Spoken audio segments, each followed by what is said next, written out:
Olá, sejam todas muito bem-vindas ao nosso curso online Mais Mulheres Eleitas.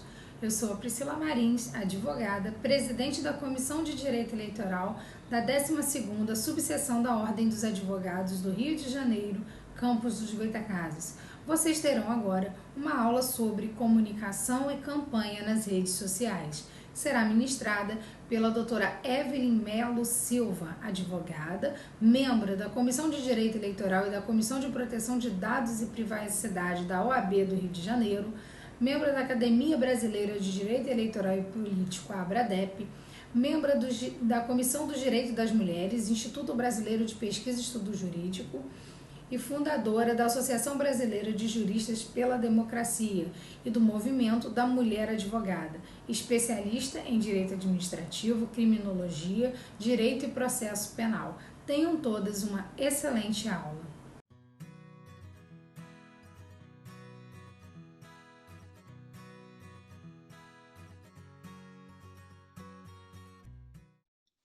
Olá para todas as candidatas inscritas nesse curso. É uma alegria enorme poder contribuir com o meu conhecimento para empoderar outras mulheres, principalmente as mulheres que têm coragem de colocar os seus corpos na disputa da política, né? É muito importante que as mulheres também sejam eleitas e comecem a formular políticas públicas voltadas para o nosso campo. Então, o nosso curso hoje é sobre campanhas digitais. E aí, nossa ementa é contextualização das normas eleitorais, histórico de campanha na internet, o que diz a resolução da propaganda sobre a campanha na internet, o que pode e o que não pode fazer na internet, e aí, especificamente, quais são os mecanismos que a gente tem para fazer a propaganda na internet. Arrecadação coletiva, posts nas redes sociais, impulsionamento de pré-campanha, cadastro prévio no Facebook para poder impulsionar os conteúdos, Twitter, Google e como usar os dados dos eleitores com a vigência da LGPD e, por fim, fake news. Então, explicado como é que a gente vai falar, tudo que a gente vai falar no curso, vamos falar sobre a contextualização das normas eleitorais. De partida, é preciso entender como funciona a justiça eleitoral. A justiça eleitoral é composta por membros da magistratura estadual e da magistratura federal, sejam desembargadores, sejam juízes, mais os advogados classistas que representam a advocacia, né, na corte. É uma composição plural e muda de 2 em 2 anos, sendo que a cada 2 anos a pessoa pode, um dos desembargadores ou juízes eleitos e o representante da classe da advocacia pode ser reconduzido. Por que é importante eu começar falando sobre isso com vocês, já que nosso tema é propaganda na internet, né? Porque na justiça eleitoral o entendimento muda a cada eleição. Então, se alguém já foi candidata, se alguma de vocês já foi candidata e já vivenciou algumas regras em eleições passadas, pode fazer isso, não pode fazer aquilo, saiba que nesta eleição as regras já mudaram de novo. Então, a gente tem a gente tem uma tríade importante na justiça eleitoral. A jurisprudência, que muda conforme a composição dos tribunais, as leis em si, e as leis mais importantes são Lei das Eleições, que é a Lei 9.504, de 1997, Lei dos Partidos Políticos, que é a Lei 9.096, de 1995, e o Código Eleitoral, que é a Lei 4.737, de 1965. Por fim, a gente tem as resoluções eleitorais. As resoluções, elas são editadas sempre um ano antes de todas as eleições. Então, o que era regra de propaganda eleitoral na eleição de 2018 não é mais a mesma coisa para a eleição de 2020. Então, a cada eleição, cada novo pleito, a Justiça Eleitoral edita novas normas. E aí a gente forma, né, a parte jurídica da avaliação dessas condutas. Jurisprudência, que sempre muda, as leis, que mudam conforme a reforma no legislativo, mas tem um pouco mais de consistência, e as normas e as resoluções eleitorais. Valem mais As resoluções eleitorais, primeiro, que quem é do direito, eu brinco com a pirâmide de Kelsen, que a gente tem uma hierarquia entre as normas, né? Primeiro vale a Constituição, depois as leis complementares, depois as leis ordinárias, os decretos e assim por diante. Só que na justiça eleitoral vale mais o que está disposto na resolução eleitoral, depois vem a jurisprudência e por último é o que está na lei. Mas enfim, dramas de quem atua com o judiciário, e eu escolhi essa vida, né? E aí a gente vê então um histórico de campanhas na internet. Desde de 2009, a gente teve uma redução do tempo de propaganda nas ruas, no rádio, na TV, para que essa ampliação se compensasse com a internet. Então, desde 2009, a gente tem a possibilidade de fazer campanha na internet. Só que naquele momento só era possível fazer a campanha gratuita. Apenas em 2017 foi possível impulsionar o conteúdo. E a partir de então, essa é a segunda eleição que a gente tem com impulsionamento de conteúdo, então tem muita coisa nova que a gente também precisa descobrir. A gente tem... Aí o que diz a resolução da propaganda sobre campanha na internet? Como eu disse, na última eleição não podia impulsionar para vereador, né? Essa é a primeira eleição para vereador e vereadora, e prefeitos e prefeitos, que é possível que as candidaturas impulsionem a propaganda eleitoral. Mas uma coisa se repete desde a última resolução. Não é possível pessoas naturais que não serão candidatas, eleitores comuns, eu, que não seria candidata, outras pessoas que não serão candidatos, impulsionar um conteúdo em apoio a um candidato, ou um partido político ou uma coligação. A legislação prevê que o impulsionamento desse conteúdo nesse período eleitoral só é possível para candidatas, vou me referir a candidatos porque só tem mulheres aqui, para candidatas, para partidos políticos e coligações. Coligações sendo feito apenas para cargo majoritário, ou seja, prefeitas ou vice-prefeitas. Um exemplo bem didático sobre o porquê que pessoas naturais não vão poder impulsionar o conteúdo durante a eleição é o caso do Luciano Hang, que é conhecido como Velho da Van. Ele gravou um vídeo em apoio ao então candidato Bolsonaro e impulsionou esse conteúdo. E a Justiça Eleitoral considerou que isso foi um abuso, porque já estava previsto a vedação da pessoa natural impulsionar, e então aplicou uma multa e mandou retirar. Por que existe essa regra? Porque existem diversas pessoas que têm um amplo número de seguidores, né? Ou influenciadores digitais que também já têm milhares ou milhões de seguidores. E aí é permitido com que essa pessoa, obviamente, declare suas preferências, mas é vedado o impulsionamento porque essas pessoas podem alcançar um número muito maior e acabar desequilibrando o pleito eleitoral. Então, ainda que algum político muito conhecido na cidade, que esteja no exercício do mandato, seja deputado federal, seja deputado estadual, o governador, por exemplo, essas pessoas, se elas quiserem manifestar o apoio a um determinado candidato, candidata, vereadora, ou prefeita ou vice-prefeita, ele pode até fazê-lo, mas não vai poder impulsionar. Então, a gente também teve um outro problema na eleição passada, que não foi regulamentada, até porque não estava no radar de que possivelmente poderia acontecer, que foi o disparo em massa de mensagens. A resolução desse ano vedou expressamente o disparo em massa, seja por meio manual, seja por meio automatizado, seja feita pelo próprio candidato, ainda que a propaganda seja lícita.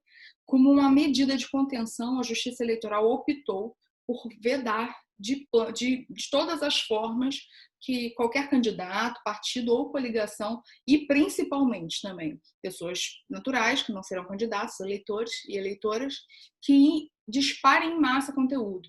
E aí é um ponto crítico, né, que eu faço uma crítica pessoal, porque a propaganda lícita, ela pode ser encaminhada pelo candidato, pelo partido político ou pela coligação.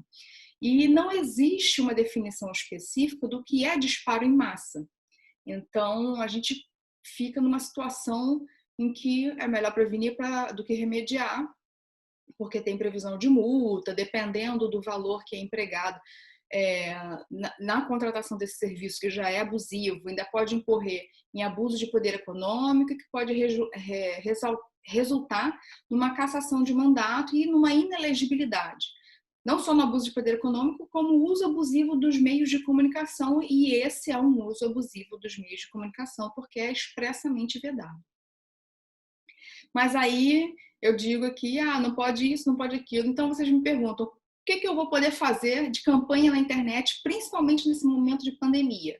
A gente sabe que muitas pessoas tinham o costume de fazer material impresso, panfletagem, fazer comícios domésticos, e esse período de pandemia reduz essas possibilidades de fazer a nossa propaganda eleitoral, de se apresentar como candidata, de mostrar quais são suas intenções, seus objetivos, de mostrar qual é a política que você pretende defender e implementar como representante dos cidadãos lá do município, ou até mesmo prefeita, quais são as políticas públicas que você vai executar.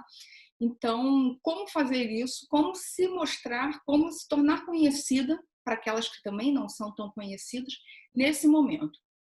Em que pese a gente estar vivendo uma pandemia, a gente acabou digitalizando ainda mais a nossa vida. Então, a gente pode encontrar na internet uma maneira viável de conseguir acesso, inclusive a pessoas e em localidades que a gente fisicamente talvez não tivesse tanto alcance. Lembrando assim que em municípios grandes, conseguir percorrer todos os bairros, conseguir falar com todos os grupos sociais, jovens, meia-idade, idosos, núcleos com mulheres negras, núcleos de mulheres trans, LGBTs, toda essa diversidade da nossa sociedade, ela pode ser alcançada por meio do discurso nas redes sociais. Então, a gente pode aproveitar esse momento para tentar aumentar a nossa visibilidade nas redes sociais. Quais são, aí eu falei depois quais seriam os métodos lá em cima, começando pela arrecadação coletiva. O crowdfunding é possível desde o dia 15 de maio. Então, o TSE regulamentou determinadas empresas que cumprem os requisitos exigidos pelo TSE para poder fazer a arrecadação coletiva. Não é qualquer plataforma de vaquinha virtual que vocês vão poder fazer a arrecadação para a pré-campanha. Vocês têm que especificamente entrar no site do TSE e escolher uma das plataformas que estão lá autorizadas para vocês fazerem a arrecadação coletiva. E aí, atenção, na forma como vocês vão comunicar, pedir o apoio de doação de recursos para esse período de pré-campanha, cuidado com os termos que serão usados, cuidado com a identidade visual que vai ser usada, porque todas essas questões serão analisadas para ver se a pessoa, a candidata, incorreu em propaganda antecipada. Por isso é muito importante, é possível se apresentar como pré-candidata, fazer menção das suas intenções, até porque é um motivo óbvio que você precisa fazer isso, já que você está pedindo arrecadação para a sua campanha, futura campanha. Então, você pode se apresentar, você pode falar com os seus ideais, suas posições políticas sobre o tema e pedir a arrecadação desse dinheiro. Mas a questão da identidade visual também é muito importante, porque ela pode ser analisada pela Justiça Eleitoral e se a pessoa usa a mesma identidade visual de uma pré-campanha para uma campanha, essa continuidade da mesma imagem pode ser entendida como campanha antecipada.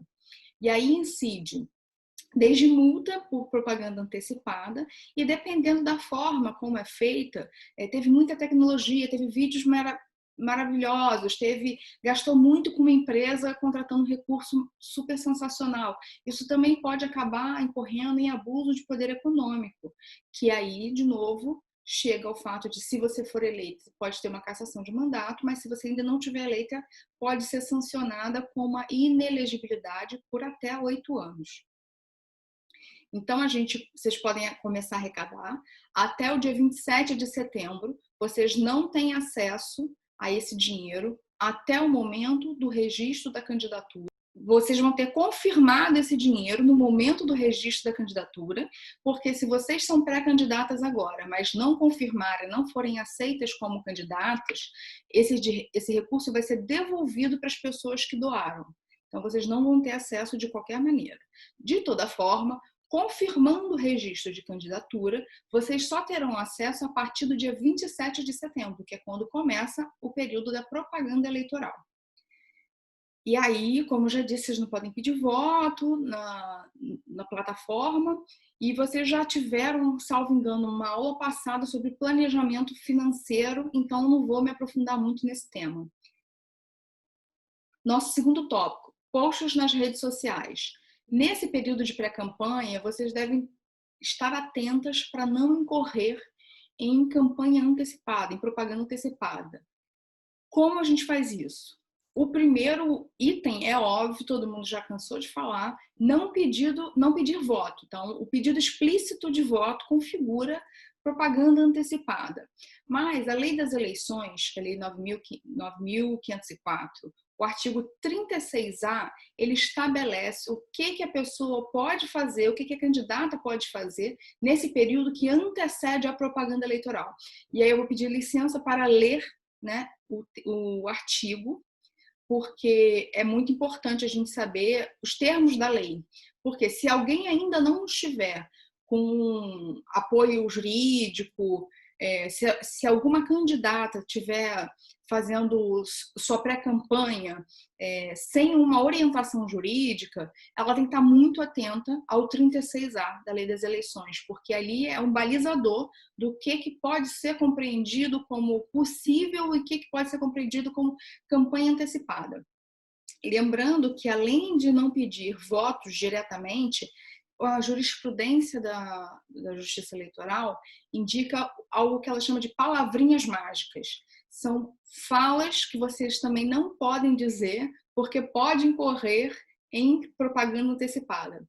Por exemplo, vote em fulana, eleja fulana, apoie fulana, registre seu voto na urna em fulana, fulana para a Câmara dos Vereadores, fulana para a Prefeitura. Vote com... E a propaganda negativa também é vedada. Então, assim, não vote em fulano, vote contra fulano, rejeite fulano. Então, tiradas essas explicações mais genéricas, o que o artigo 36A diz? Que é possível a menção à pretensa candidatura, a exaltação das qualidades pessoais do pré-candidato e os seguintes atos que poderão ter cobertura dos meios de comunicação social, inclusive via internet. Pode ser noticiado pelos veículos de imprensa, não pelo próprio candidato ou partido político, melhor dizendo. A participação de filiados a partidos políticos ou pré-candidatos em entrevistas, programas, encontros, debates no rádio, na televisão e na internet, inclusive com a exposição de plataformas ou projetos políticos, observado pela emissora de rádio e televisão o dever de conferir tratamento isonômico. O que isso significa? Que uma rádio local, uma televisão local, uma emissora local, ela pode convidar os pré-candidatos a fazer esse debate político, desde que essa emissora ou rádio, convide outros pré-candidatos e dê tratamento isonômico. Por exemplo, convida você para uma entrevista de meia hora no rádio, na qualidade de pré-candidata. Você pode chegar lá, se apresentar, eu sou fulana, vou me usar como exemplo, sabendo que eu não sou candidata, vocês sabendo que eu não sou candidata. Eu sou a Evelyn, eu sou advogada, eu atuo com direito eleitoral e direito digital. A minha atuação política se dá muito na instrumentalização dos projetos de lei que tratam sobre as fake news, porque eu atuo tanto juridicamente quanto como consultora desse tema. Já elaborei emendas para o projeto das fake news na Câmara dos Deputados. Então, eu defendo que apesar de existir a liberdade de expressão, também deve ser observada um respeito à honra das pessoas no debate nas redes sociais. Tudo bem, se eu fiz essa fala durante meia hora, uma emissora de televisão ou uma emissora de rádio deve conferir o mesmo tempo para outros candidatos de outros partidos para conferir uma um tratamento isonômico, né? Candidato da direita, candidato de centro, candidato da esquerda, homens, mulheres, desde que sejam garantidas as mesmas possibilidades, mesmo horário, mesmo tempo de fala, é possível que os pré-candidatos se manifestem nessas entrevistas. O segundo, realização de encontros, seminários ou congressos em ambientes fechados às expensas do partido político para tratar da organização dos processos eleitorais, discussões de políticas públicas, planos de governo ou alianças partidárias visando as eleições, podendo tais atividades ser divulgadas pelos instrumentos de comunicação intrapartidária. Aqui a gente tem uma especial atenção. Esses encontros que geralmente a gente fazia presencialmente, inclusive a gente convertia o que a gente chama de lançamento de pré-candidatura, como, na verdade, juridicamente, isso é um encontro intrapartidário. Por isso que mesmo no lançamento de pré-candidatura era vedado a transmissão ao vivo do evento. Não é possível que tivesse veículos da imprensa noticiando o que estava acontecendo, mas o próprio partido político, o próprio pré-candidato ou a própria coligação não podia fazer a transmissão ao vivo do evento. Então, não podia ter live no Instagram, não podia ter transmissão ao vivo no Facebook ou no Google, por exemplo. Essa mesma vedação continua sendo aplicada atualmente. Já que a gente não está conseguindo fazer encontros físicos, a gente necessariamente vai ter que fazer esse encontro virtual. Não, na verdade, assim, não necessariamente. Dependendo do seu município, se o seu município é muito pequeno, se a Covid já está controlada, e se vocês acham que é seguro fazer, aí é uma opção de vocês também. Mas, em geral, em municípios maiores ou com situações que aglomerem muito mais gente, é recomendado, tanto que o TSE permitiu que as convenções partidárias sejam feitas por meio de videoconferência. Então, se a gente aplicar essa mesma permissão que a Justiça Eleitoral deu para que as convenções partidárias sejam feitas de maneira virtual, por videoconferência, a gente pode pegar esses mesmos aplicativos de videoconferência, não tenho preferência por nenhum, não vou indicar nenhum, e vocês podem usar o que vocês quiserem, mas não é permitido a transmissão ao vivo dessa conferência, desse lançamento de pré-campanha. Não dá para fazer uma live de lançamento de pré-campanha, porque isso já é vedado pela legislação eleitoral. O que eu tenho indicado para algumas clientes minhas, candidatas, inclusive o partido político que eu oriento, que faça essa reunião nessas plataformas, que convide, pode fazer o convite para esse ato que é juridicamente, formalmente intrapartidário e que ofereça o link para quem se interessar. E esse, inclusive, pode ser um momento em que você pode entrar em contato com essa pessoa, esse eleitor, essa eleitora, e solicitar os dados para poder enviar futuramente propaganda eleitoral. Só que eu vou voltar nesse assunto sobre uso de dados na propaganda eleitoral num tópico mais abaixo sobre LGPD e uso de dados dos eleitores. Então, fiquem atentos. Então, vocês podem enviar o link para quem manifesta a vontade, porque, teoricamente, esse é um ato fechado para os filiados do partido, tanto que é um ato intrapartidário. Mas simpatizantes com a causa podem assistir. Então, por isso que é permitido vocês divulgarem nas redes sociais, por exemplo, a realização desse lançamento virtual da pré-campanha e convidar as pessoas. Lembrando que a lei também fala que esse evento tem que ser às expensas do partido político. Então, o que a gente orienta? Que o partido político contrate uma plataforma de reuniões por meio de videoconferência e cada pré-candidato que quiser fazer o lançamento da sua pré-candidatura, as reuniões políticas, os antigos comícios domésticos, e agora vão virar comícios virtuais, que sejam sempre feitas pela plataforma custeada pelo partido político.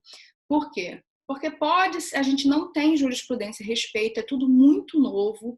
A pandemia não estava prevista no ano passado, quando a Justiça Eleitoral editou as regras que vão reger as eleições desse ano. Então, não há previsão de como se faz reunião virtual às expensas do partido, como é que a gente vai fazer essas reuniões.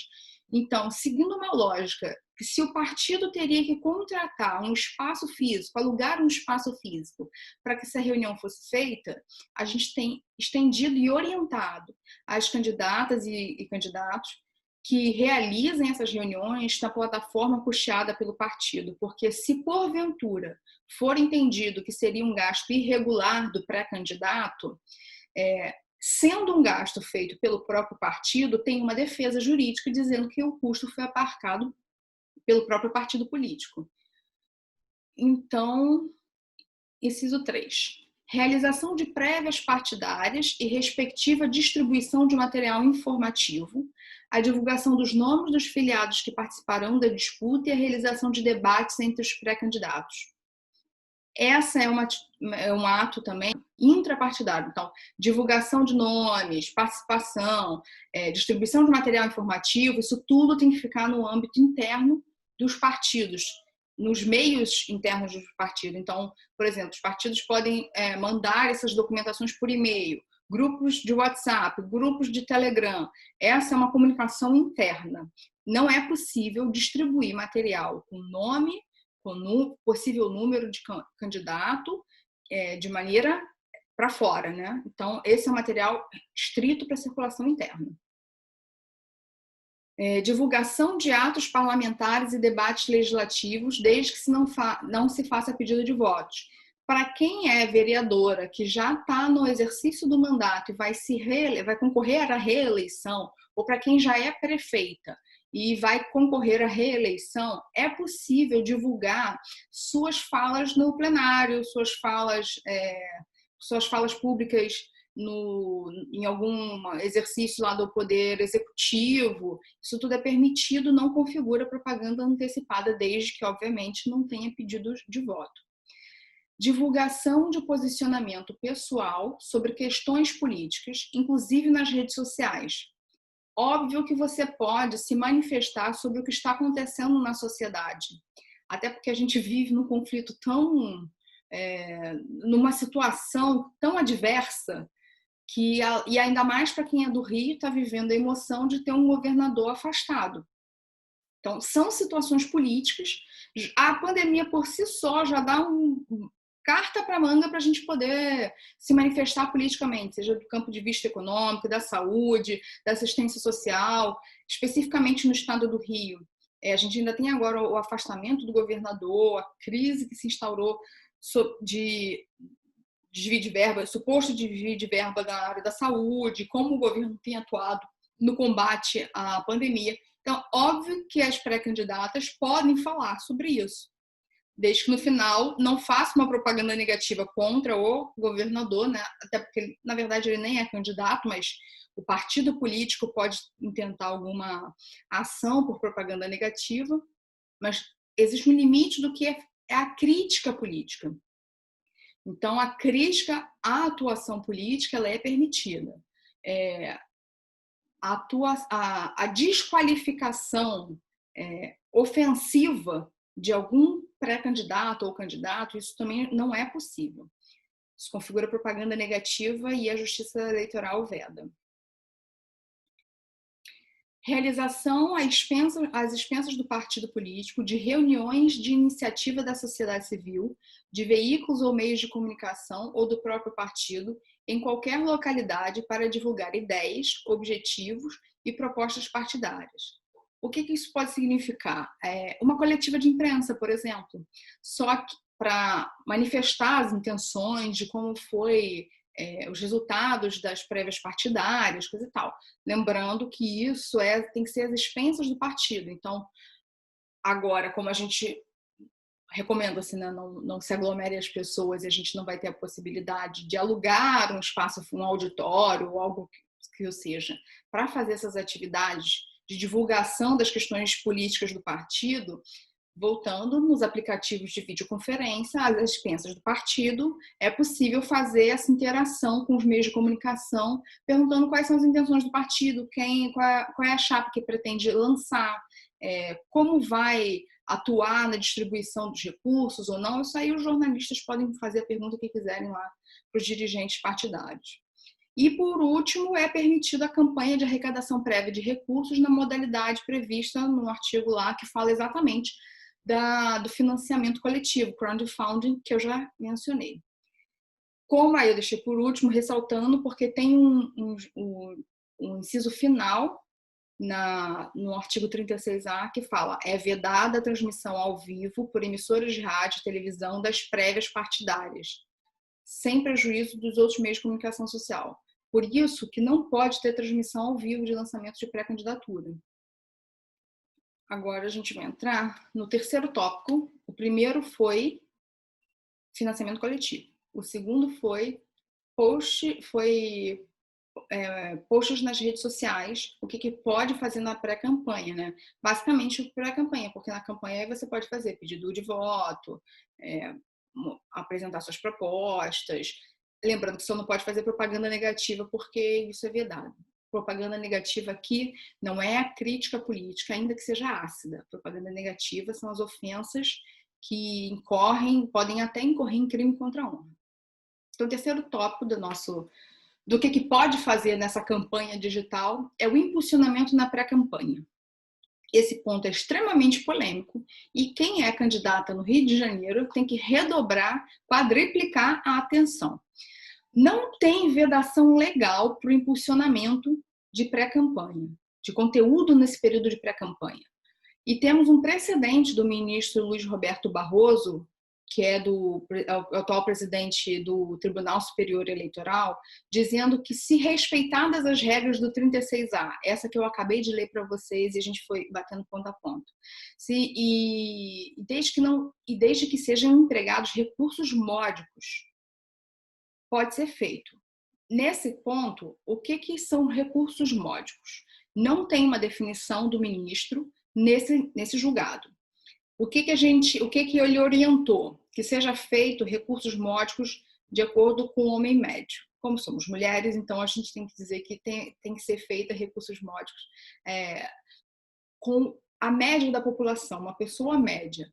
Não posso dizer que recursos módicos, um milionário tem, óbvio, milhões, se ele gastar 10 mil no impulsionamento, isso para ele é um recurso módico.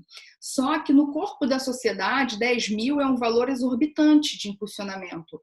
Então, nesse sentido, recursos módicos, você tem que olhar para o corpo da sociedade, olhar para o seu município, olhar para o seu bairro e ver quais são, inclusive observando até o teto de gastos. Se o seu teto de gastos não for lá tão alto, você tem que levar em consideração que recursos módicos eles devem ser menores do que você vai gastar efetivamente na sua campanha.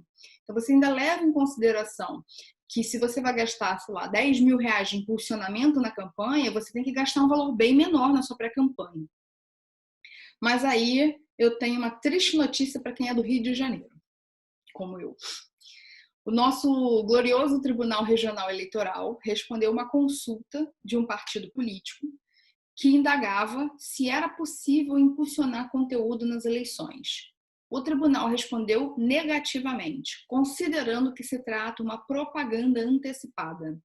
E, em colisão com o que já foi decidido com Barroso, o nosso tribunal está entendendo que impulsionamento no período da pré-candidatura é vedado. Quais são os riscos de um pré-candidato ou pré-candidata querer fazer o impulsionamento? Está submetido a uma multa que vai de 5 a 30 mil reais, além da obrigação de apagar o post. Então, se a pessoa está com uma boa equipe jurídica e tem dinheiro para gastar, para arriscar, pode até fazer, mas eu não recomendo. Nosso quarto ponto é o cadastro prévio no Facebook para poder impulsionar o conteúdo. O Facebook, que é o dono do Instagram, mudou as regras de políticas públicas para impulsionamento de conteúdo político. O que isso significa? Que daqui para frente, quem for impulsionar um conteúdo de natureza política tem que ter um cadastro prévio e esse cadastro será divulgado para as pessoas, né? O que a gente já viu na eleição de 2018, para quem foi candidata a deputada federal, deputada estadual, governadora, senadora, até quem foi candidata à presidência, aparecia do lado do post, assim, pago por candidatura, campanha de 2018 de fulano de tal. Então, daqui para frente, até quem não está sendo candidato esse ano, ou candidata, usualmente faz posts com conteúdo político. Explico. Deputadas estaduais e federais, vereadores agora também vão entrar num momento de campanha, né? Então, senadores, governadores, até mesmo presidente, todas essas pessoas vão ter que fazer um cadastro prévio, informar seus dados pessoais e os dados de pagamento, que pode ser feito por cartão de crédito ou por boleto bancário, para que em todo e qualquer impulsionamento seja exibido quem pagou, que aí, óbvio, só vai a pessoa pública, política, só vai poder ser feito em nome dela, e a quantidade que foi gasta. Isso é importante porque desde o dia 5 de agosto, o Facebook abriu a possibilidade de quem vai ser candidato se inscrever na plataforma, regularizar o seu nome na plataforma, com seu endereço atual e com os dados bancários, os dados pelo qual você vai fazer o pagamento, porque quando virar a chave para o início da campanha, esse CPF vai ser trocado pelo CNPJ de campanha. Isso é importante fazer o quanto antes, porque você imagina que no Brasil, milhões de candidatos e candidatas vão fazer a sua inscrição só a partir do dia 27 de setembro. A empresa não tem recursos humanos suficientes para fazer o cadastro de absolutamente todas as candidatas e candidatos no mesmo dia. Isso pode levar de 5 a 10 a 15 dias. Então, você pensa que no início da sua campanha, enquanto você não tiver convertido o seu CPF para o CNPJ, você não vai poder impulsionar conteúdo algum. Por isso que é muito importante que você faça logo o cadastro agora. No meu Instagram é Evelyn Melo Silva, EVELYN, Melo com L só, Silva. Na bio tem um link que leva a um botão chamado Impulsionamento no Facebook e no Instagram. Aquele link leva direto para a lista de cadastro, para quem vai fazer o cadastro, para quem vai ser candidato. O importante é que vocês optem pelo pagamento por via de boleto. Por quê? Porque se vocês colocarem nesse primeiro momento cartão de crédito, quando converter do CPF para o CNPJ, não é possível pagar impulsionamento de campanha com cartão de crédito do candidato. Todos os gastos só podem ser feitos pela conta bancária do CNPJ do candidato. Não existe dinheiro da pessoa física nesse momento. É só da pessoa jurídica, que é o candidato. Então, se vocês colocarem no cartão de crédito, a mesma dificuldade da conversão do registro, né, no início da campanha, vocês vão ter para converter de cartão de crédito para o boleto. Porque o boleto vai ser a única possibilidade de pagamento do impulsionamento dos conteúdos, tanto no Facebook quanto no Instagram. Então, aproveitem, façam seu cadastro logo, já convertam a forma de pagamento para boleto, porque vai ser a única forma permitida durante a campanha. E aí vocês não perdem tempo no início da campanha só para converter do CPF para o CNPJ. Twitter. Nosso quinto ponto do que pode fazer de propaganda na internet. O Twitter não aceita impulsionamento de conteúdo político, de jeito algum. Eles têm como política, eles acreditam que o alcance da mensagem política deve ser conquistado organicamente e não comprado.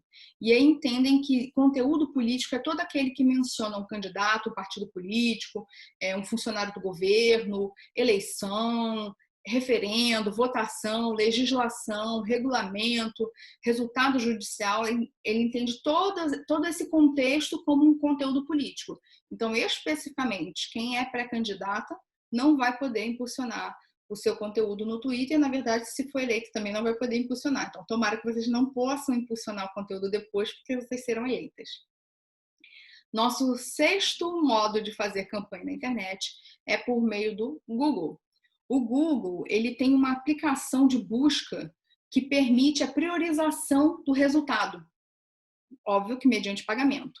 E é permitido o uso durante as campanhas eleitorais. É o SEO, S-E-O, Search Engine Optimism, que é uma forma de otimização de sites. Então, você tanto pode impulsionar a busca do seu próprio nome como resultado no Google, quanto você pode impulsionar a busca por sites específicos, como, por exemplo, o seu site de campanha.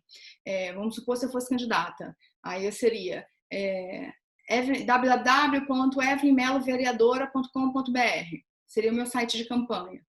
E aí eu posso pagar para o Google otimizar os resultados de busca. Se alguém digitar simples, Evelyn. Se alguém digitar vereadora, Melo, ou até mesmo Evelyn Melo, que o primeiro resultado de busca seja o meu site. Ou, aí no meu site eu escrevo algumas palavras-chave, né?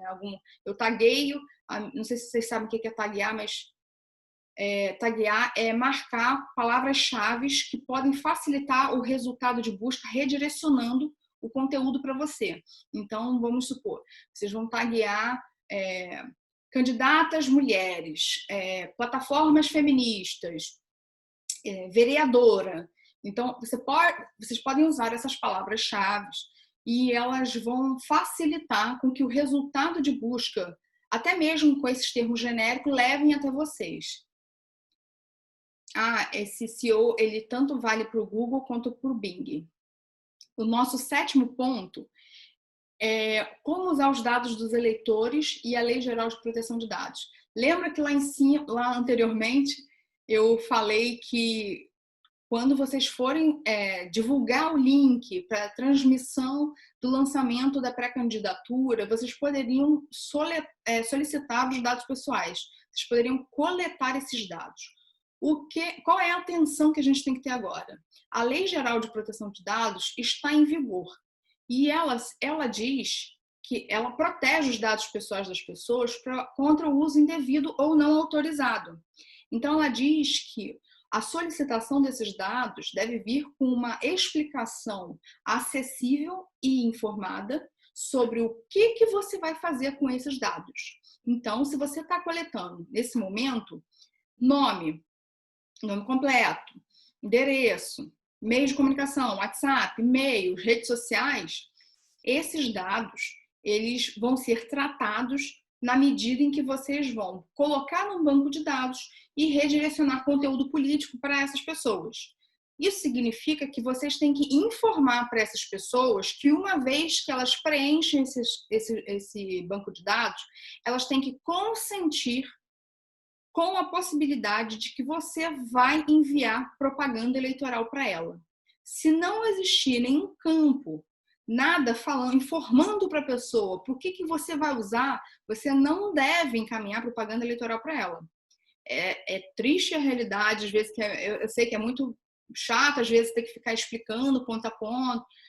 Vou te mandar propaganda eleitoral agora, depois eu vou te mandar propaganda partidária, depois eu vou te mandar informes sobre a minha atuação política, e aí a pessoa pode, em algum momento, não querer receber isso tudo. É a vida, a LGPD está em vigor e você tem que fazer as informações claras. Não adianta fazer informação por omissão, obter o consentimento por omissão. Ou seja, se você não concorda em receber outras propagandas políticas, clique aqui. Isso não é possível, isso não é um consentimento válido previsto pela Lei Geral de Proteção de Dados. Tem que ser um consentimento informado e expresso. Você quer receber propaganda partidária minha? Sim. Você aceita receber propaganda partidária minha enquanto candidata a vereadora e da nossa candidata à prefeitura? Sim. Você quer receber propaganda partidária minha como candidata a vereadora e de todas as vereadoras do meu partido? Sim. aí vocês podem mandar material para ela. Se nenhuma dessas hipóteses for assinalada, isso não é consentimento, vocês não vão poder mandar material para elas, né? Para as pessoas em geral que vocês vão mandar propaganda eleitoral.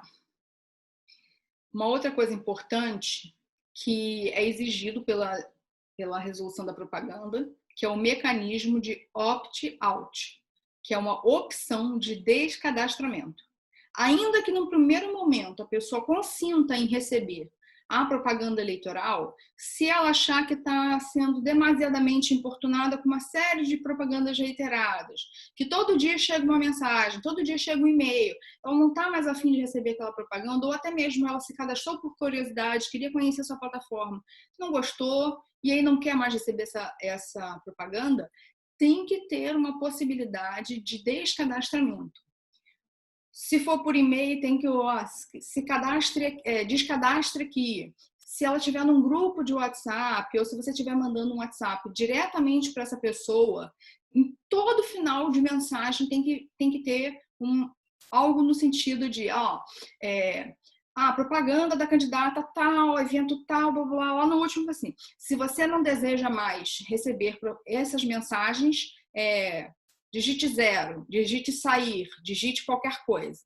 E aí, se a pessoa responder 0, sair, você imediatamente tem que tirar essa pessoa do banco de dados. Na verdade, imediatamente foi um certo exagero meu, você tem 48 horas para tirar essa pessoa do banco de dados, mas imediatamente, a partir do momento em que ela já declarou que não quer mais receber, você não pode mais enviar.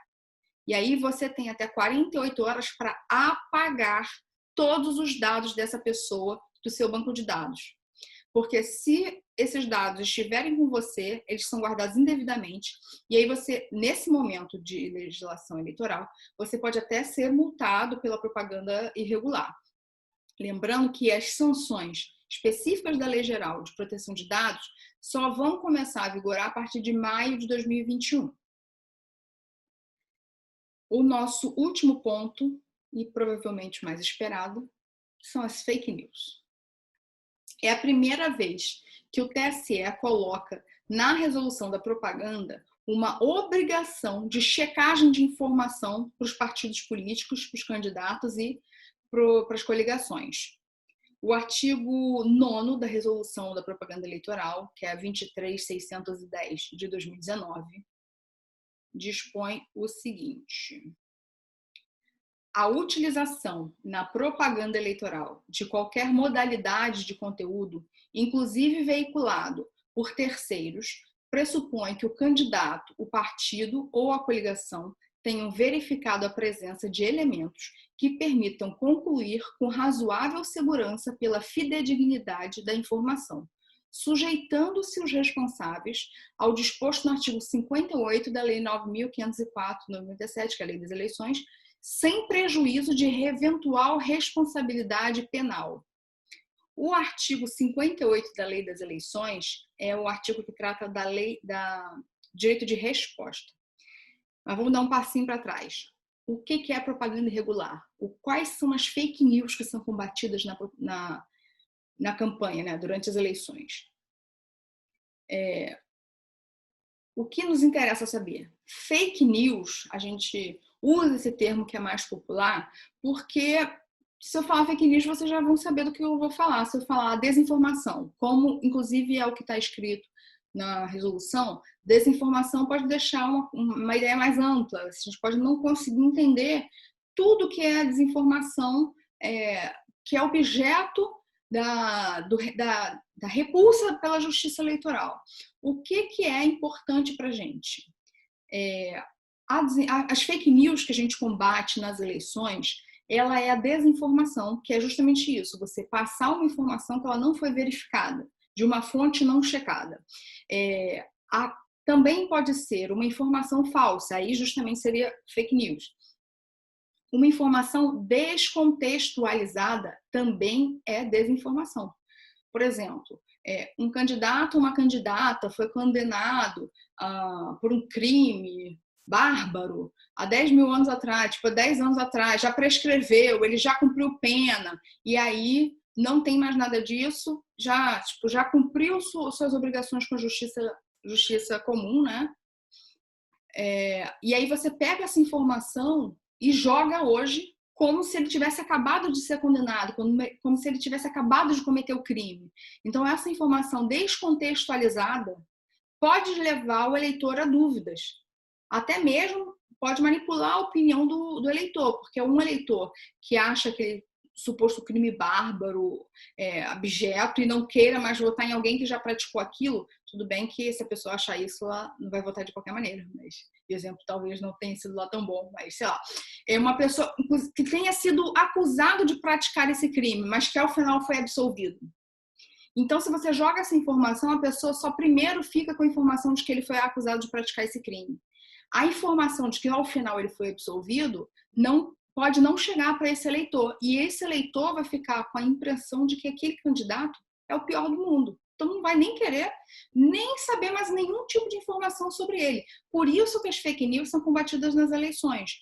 Porque se você pega uma informação dessa, você pega um conteúdo desse e dissemina no seio da sociedade, você pode acabar maculando a imagem do candidato ou da candidata perante os munícipes. Então, é óbvio que esse tipo de desinformação manipula a opinião pública. Além das informações descontextualizadas, a prática de crime contra honras de candidatos, partidos políticos e coligação. Não se pode também acusar indevidamente de difamação, não pode praticar injúria, difamação ou calúnia contra o candidato, aí no caso só seria injúria ou difamação, contra a figura da atuação do partido político ou até mesmo da coligação, porque a legislação veda expressamente. Se não pode ofender, lembra que eu falei da propaganda negativa? Essa é uma das... A propaganda negativa, na forma como ela é feita, que acaba gerando um crime contra a honra, ela também é combatida como uma desinformação. Não se pode fazer denunciação caluniosa com fins eleitorais. Não se pode denunciar uma pessoa ou uma prática do partido político ou da coligação, sabendo que aquela denúncia é falsa, para macular a imagem desse candidato, partido político ou coligação no período eleitoral. Esse é um crime específico de denunciação caluniosa para fins eleitorais. E toda e qualquer outra propaganda ilícita de fatos que se sabe verídico em relação aos partidos políticos, candidatos, e que sejam dolosamente elaboradas para exercer influência perante o eleitorado e que tragam algum dano. Esse é o cerne da questão. As fake news que são combatidas pela justiça eleitoral são aquelas que, além de trazer a desinformação em si, elas têm o objetivo de influenciar o eleitorado. Por isso que esse tema é tão importante nesse período das eleições.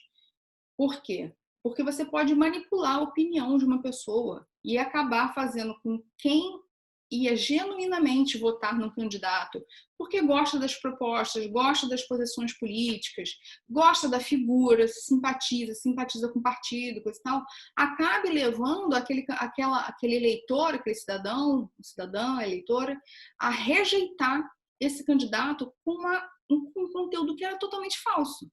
Então, isso você acaba manipulando a opinião pública. Pensando isso individualmente, você pode até achar que não é lá tão grave, mas lembrando que com as redes sociais a gente consegue alcançar um número ilimitado de pessoas. A gente não tem nem dimensão de quantas pessoas podem ser atingidas por uma notícia falsa, né? Até mesmo dificulta a contra-informação. E aí, como eu já disse, teve lá a proibição, né, de veicular propaganda com desinformação.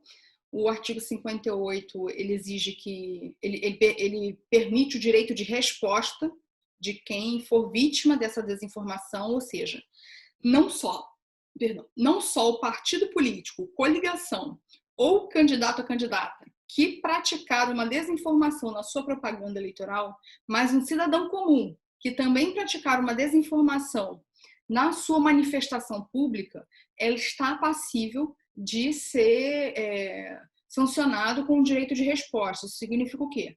Que o ofendido ou ofendida vai ter direito a veicular a sua resposta, a sua contra-informação, nos meios que foram utilizados pela pessoa que propagou a desinformação. Ou seja, vocês são candidatas, eu sou uma eleitora comum.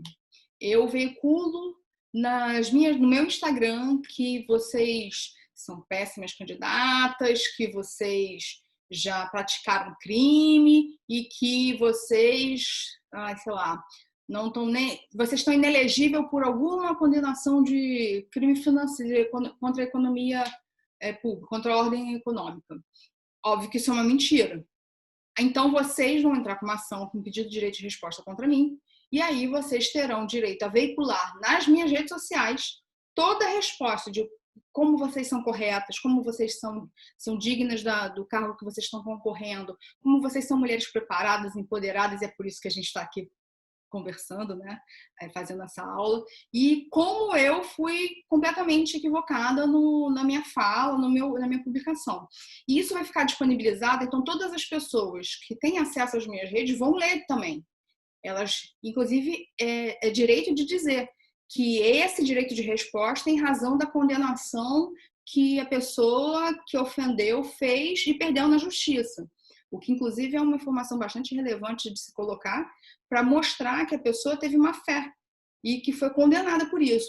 Isso acaba gerando também um caráter inibitório para que outras pessoas que vejam que se uma pessoa conhecida fez uma propaganda negativa e aí o ofendido ou a ofendida teve nas redes dela o direito de resposta, então eu vou me limitar a não fazer a mesma coisa para não dar espaço nas minhas redes sociais para alguém que é meu desafeto político e eu a princípio gostaria só de ofender para fazer uma propaganda negativa, mas descobri que não posso fazer isso. Então, é possível pedir, se alguém fizer isso em alguma rede social, se algum cidadão comum, um eleitor ou eleitor, fizer isso nas suas redes sociais, é possível pegar a URL, que é o link. Não adianta pegar print, pelo amor de Deus, todo mundo manda print. Não mande print não adianta de nada. Tem que ter a URL, tem que ter o link da publicação ofensiva. Você vai passar para o seu advogado ou sua advogada, e aí a pessoa, com base no artigo 19 do Marco Civil da Internet, pode pedir para identificar aquela pessoa que fez a publicação, caso vocês não saibam quem são. Por exemplo, se é algum amigo seu da rede social, é possível que você saiba diretamente quem é a pessoa. Então, você não precisa pedir para identificar. Você pode entrar com uma ação direto contra a pessoa, pedindo para retirar o conteúdo do ar. Você pode fazer essa petição na Justiça Eleitoral, pedindo, olha, fulano de tal fez a propaganda ilícita com o meu nome, me desonrou ou desrespeitou as regras eleitorais da propaganda, e eu quero que ela seja condenada a retirar o conteúdo do ar e me dê direito de resposta. Aí é fácil saber quem é a pessoa. Se for um candidato, um partido político ou uma coligação opositora, também é fácil saber que é só você direcionar contra as pessoas responsáveis pela veiculação. Agora, se for um cidadão comum, tipo Zé das Couves, publicou algo contra vocês, vocês podem não saber quem é Zé das Couves. Então, vocês podem, pelo artigo 19, pedir a identificação, pedir a retirada e depois podem entrar com uma ação de responsabilização civil ou criminal, se tiver praticado um crime contra a honra, contra a pessoa que publica, né, esse conteúdo desinformativo. Vamos lá. Aí podem importar em fake news as práticas dos crimes de divulgação de fatos inverídicos. Esse é um tipo específico previsto no Código Eleitoral, no artigo 323. Divulgação de fatos inverídicos é um crime eleitoral. Calúnia, prevista no artigo 324. Difamação, prevista no artigo 325. Injúria, prevista no artigo 326. E denunciação caluniosa com fins eleitorais, previsto no artigo 326-A, todos, como eu disse, do Código Eleitoral. Existe uma causa de aumento de pena se esse fato é praticado na presença de várias pessoas ou meio que facilite a divulgação das ofensas. Ou seja, se óbvio, a gente está falando de campanha na internet, então, pelo artigo 327 do Código Eleitoral, sempre vai haver uma causa de aumento de pena por esses crimes terem sido praticados na internet. Tem mais uma outra coisa. Então tá, se a gente tá com uma pessoa que está reiteradamente publicando uma série de fake news contra mim, como eu me defendo disso? Várias ações, condenação, multa e a pessoa não para. Existe como eu já disse anteriormente, o abuso dos meios de comunicação, o abuso de poder político e o abuso do poder econômico. Se a pessoa não parar, se ela usar todo o dinheiro que ela tiver, toda a influência que ela tiver, de todos os meios de comunicação, para abalar a dignidade e a honra de uma candidata ou um candidato, ela pode chegar ao ponto de ser considerada, ser condenada por abuso, de acordo com a Lei Complementar 64 de 90, e aí, se tiver no exercício do mandato, ela pode ser cassada, e se não tiver no exercício do mandato, ela pode se tornar inelegível por até 8 anos. Da mesma forma, o partido político que concorre para essa prática, ele pode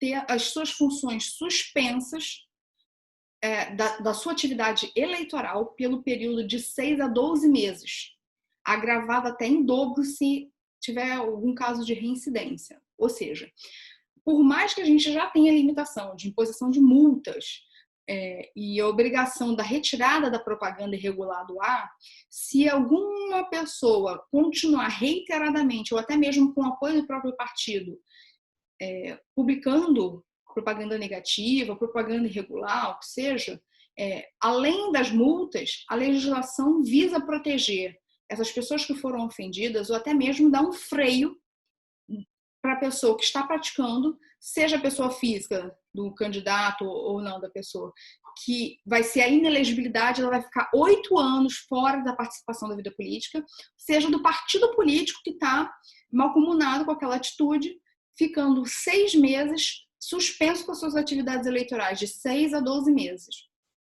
sem prejuízo da multa, que vai de 5 a 30 mil reais e que pode ser majorado em casos de reincidência. E aí, tem um crime específico também, lembra que eu falei do disparo em massa? Se a contratação da pessoa que vai fazer o disparo em massa também é crime. Então, pratica o crime quem contratou e quem foi contratado. Ambos respondem. E aí é um crime que vai